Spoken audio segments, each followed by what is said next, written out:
L'actualité musicale à présent et ce retour d'un éternel jeune homme, toujours aussi rock, Paul McCartney, 78 ans, nous livre un nouvel album. Ça s'appelle Paul McCartney 3. Le premier volume était sorti en 70, quelques mois après la séparation des Beatles. Le second, 10 ans plus tard, voilà le troisième. Une chose les relie tous. Angèle Châtelier nous présente ce nouvel opus. C'est le troisième album que Paul McCartney compose entièrement seul. Il fait la basse, la guitare, il chante. Mais depuis la sortie du premier, la musique sur ordinateur est arrivée. Et il s'en amuse, comme en modifiant sa voix, la rendant plus robotique.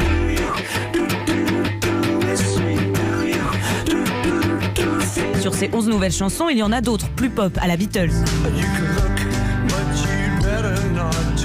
Mais les musiques expérimentales et chansons plus populaires, c'est sa patte. Ce que décrypte Dominique Grand-Fils, auteur de livres sur les Beatles. McCartney, il sait que les fans les plus classiques ou les plus anciens, ils vont rechercher le côté balade, mais il est toujours attiré par l'innovation. Un morceau qui s'appelle Deep Deep Feeling, on voit bien qu'il cherche l'expérimentation.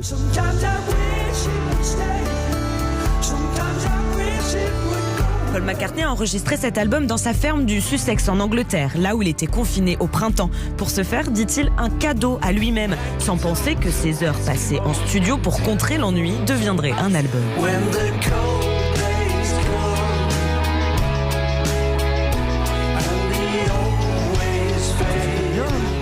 Bah ouais, un cadeau pour lui-même, un cadeau pour beaucoup de fans, je pense, sous le sapin là dans quelques jours. Le nouveau Paul McCartney numéro 3. Facile à retenir. 18e album solo de Paul McCartney. C'était Angèle Châtelier et François Geffrier pour le journal de 5h. 5h10 sur Europe 1.